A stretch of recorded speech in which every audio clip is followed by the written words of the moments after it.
Welcome to the Cash Trap. In this video, we will explore why holding too much money in savings, even in high-yield accounts, is quietly sabotaging your long-term wealth building. We will cover how to right-size your emergency fund, consolidate and roll over old retirement accounts, prioritize growth over perceived safety, and build a simple, low-cost, diversified plan that compounds for decades. Let's get started. Before we dive in, this content is educational and not financial advice. Your situation is unique, and you should consult a qualified fiduciary financial advisor or tax professional before making decisions. Investing involves risk, including potential loss of principal. Now, with that clear, let's move into the agenda. Here is our roadmap. First, we define the cash trap and why it's a problem. Second, we right-size the emergency fund. Third, we discuss consolidating and rolling over retirement accounts to reduce fees and regain control. Fourth, we prioritize growth through diversified, low-cost investing. Fifth, we simplify banking. Finally, we wrap with concrete action steps and a couple of quick quizzes to lock in your learning. The cash trap is when you hold an overly large portion of your net worth in cash, often more than half, even if it earns a seemingly high yield like 3.3%. The problem is that inflation often keeps pace or exceeds that interest rate, meaning your purchasing power barely moves and your money is not compounding in productive assets. Over time, this opportunity cost can be massive.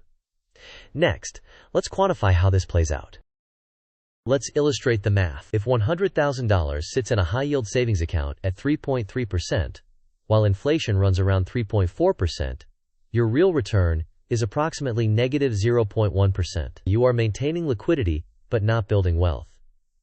By contrast, a diversified equity portfolio has historically returned in the high single digits over long horizons. That compounding effect is crucial for long-term goals.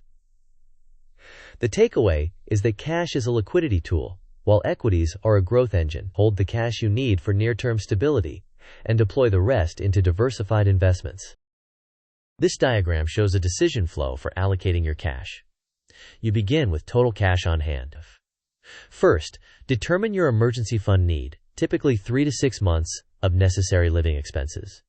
If your cash exceeds the emergency fund target, you identify that excess. Next, use excess cash to maximize contributions to tax-advantaged accounts, such as a Roth IRA and a 403(b), subject to current IRS limits. After tax-advantaged accounts are filled, direct remaining excess to a taxable brokerage account and invest in diversified, low-cost index ETFs. There is also a branch for short-term goals under 3 years, which should remain in a high-yield savings account or treasury bills to protect principal. Lastly, if you choose to maintain speculative assets, keep that allocation minimal and separate from your core portfolio. To right-size your emergency fund, first calculate your monthly essential expenses, including housing, utilities, groceries, transportation, and insurance. Second, set your target between 3 and 6 months of these essentials, adjusting for job stability, income variability, and dependence. Third, keep the emergency fund in a high-yield savings account or short-term treasury bills for quick access. Fourth, label this account clearly to avoid mixing it with investment capital. Finally, any cash beyond this target should be considered excess and deployed according to your plan. Quiz time. If your emergency fund target is $24,000 and you currently have $100,000 in a high-yield savings account, what should you generally do with the $76,000 in excess? Option 1, keep it all in the savings account. Option 2, move it entirely to cryptocurrency. Option 3, strategically deploy it by first maximizing tax-advantaged accounts and then investing the remainder in diversified index funds. Option 4, spend it on a car upgrade. You may pause the video now to think about the answer. We will discuss the answer in the next section. The correct answer is to strategically deploy the excess by maximizing tax-advantaged accounts and then investing the remainder in diversified index funds. This approach leverages tax benefits and allows your capital to compound over the long term. Do not leave old workplace retirement accounts scattered.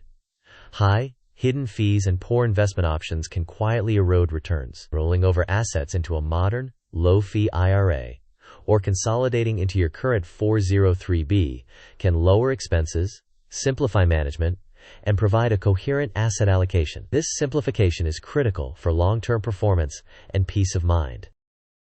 To execute a clean rollover, Start by listing your old accounts along with their providers, balances, holdings, and fees. Next, choose your destination, such as a low-fee IRA or your current 403(b) plan if it offers strong, low-cost funds. Then request a trustee-to-trustee transfer so that the money moves directly between institutions and does not trigger taxes or withholding. After the transfer, select your core index funds and, if appropriate, a bond fund. Finally, confirm the transfer is complete and rebalance your portfolio to your target allocation.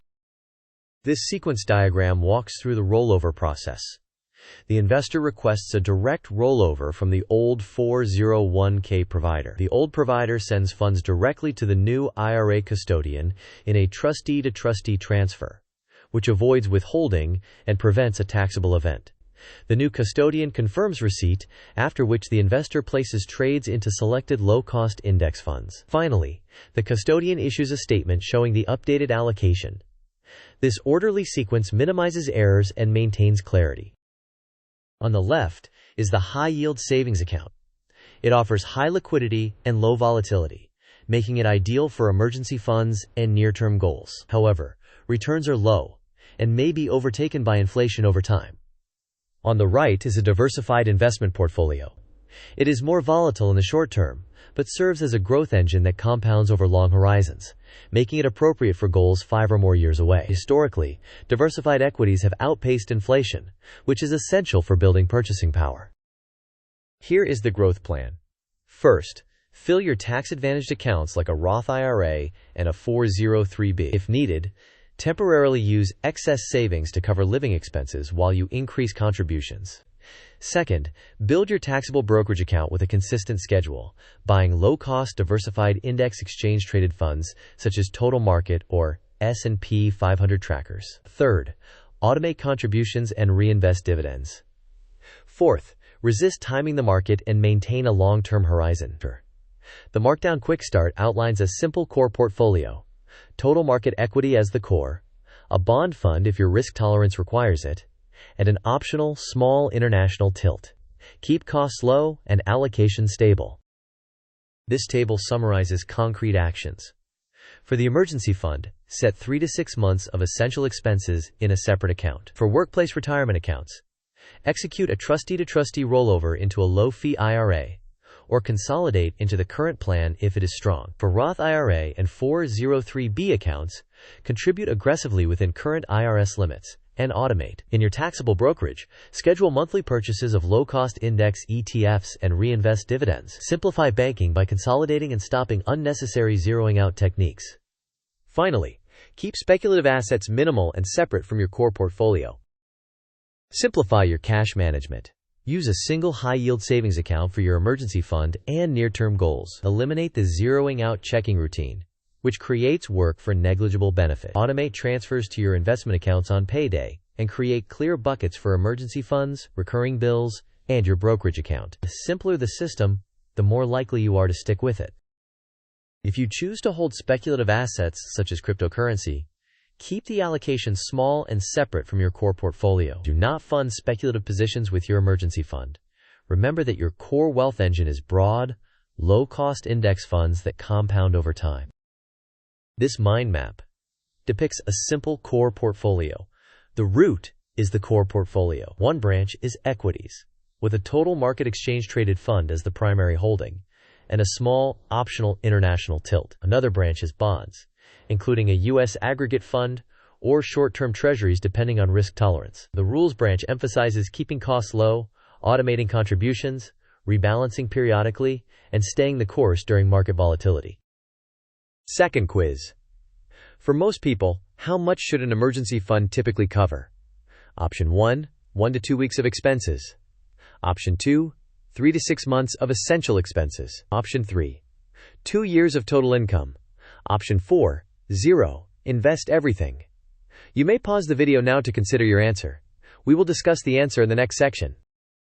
The correct answer is 3 to 6 months of essential expenses, adjusted for your job stability, income variability, and family situation. These are the key takeaways. Right-size your emergency fund and keep it separate from investment capital. Maximize tax-advantaged accounts before investing in taxable accounts. Deploy excess cash into low-cost index funds and give compounding time to work. Consolidate accounts to reduce fees and simplify management. Keep speculative positions minimal and separate from your core plan. To wrap up, identify your emergency fund target and isolate it from investment capital. Roll over old accounts to low-fee platforms for better control. Increase contributions, automate your plan, and remain consistent. Invest remaining cash into diversified, low-cost index funds. Review quarterly and rebalance as needed to maintain your target allocation. This is how you shift from saving to building lasting wealth. Thanks for watching. If this video helped you rethink your cash strategy and move toward long-term compounding, please like the video, share it with someone who needs it, and subscribe for more deep dives. Drop your thoughts and questions in the comments. What's your next action to escape the cash trap?